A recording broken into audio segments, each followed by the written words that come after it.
Good morning, people, and Merry Christmas. My name is Phil, and I thought I'd do a video about my setup, what I like when I carry concealed. It's basically a Sig Sauer 320, 17 rounds in the magazine, 1 in the pike, plus 3 extra magazines.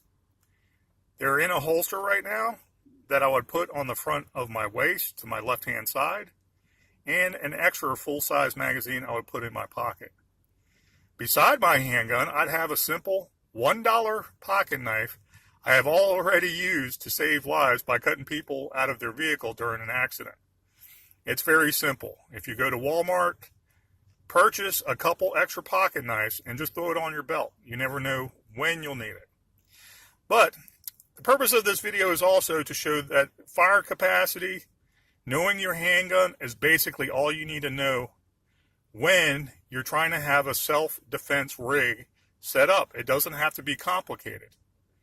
Here, I would never put a flashlight on my pistol, and I would never put a laser light on my pistol. It's not needed because I know how my handgun reacts, basically engaging the target up to 50 yards. I love this handgun. It works smoothly in my hand, and I know what to anticipate. It has never failed me. And it only cost $429 at a pawn shop that I put on layaway. I paid it off in 2 months, and I saved a lot of money.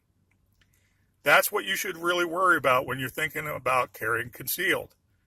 How safe is it on your side, and how safely can you pull it out to defend yourself and use it to eliminate a threat? I've said this before, and I'll say it again. I am not a Special Forces military man. I am not Navy SEALs. I am not SWAT. I've had many firefights on the streets of DC, and I know what works and what doesn't. How quickly can you produce that handgun to defend yourself? It's that simple.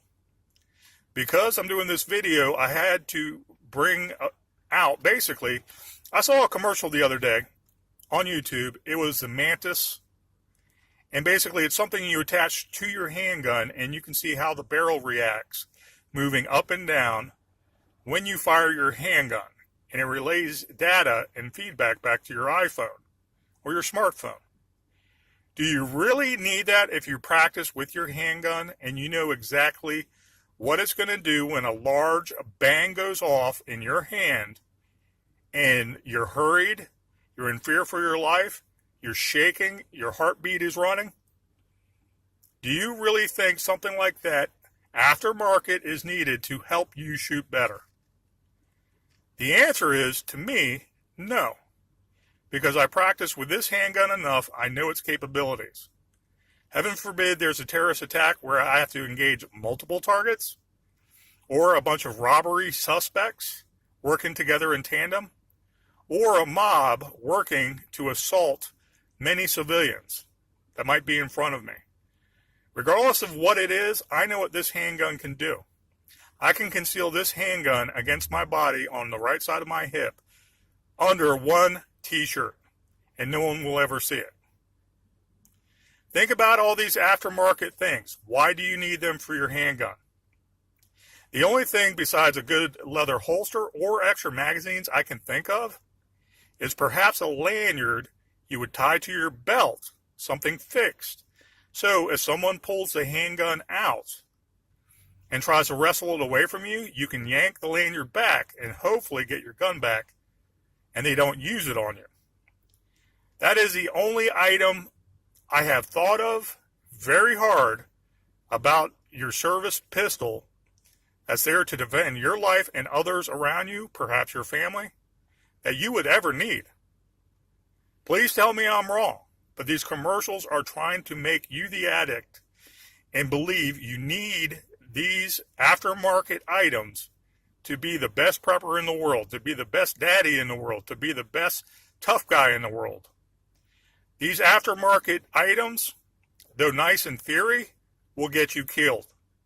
And I said this before, with a flashlight, a $1 flashlight at Walmart, just like this $1 knife I put on my side beside my handgun, will save your life.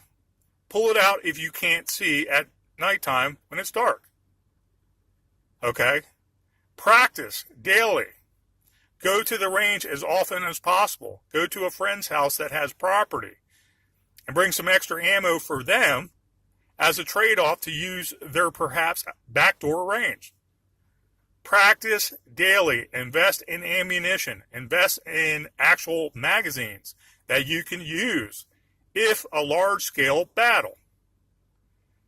That is what you need to survive.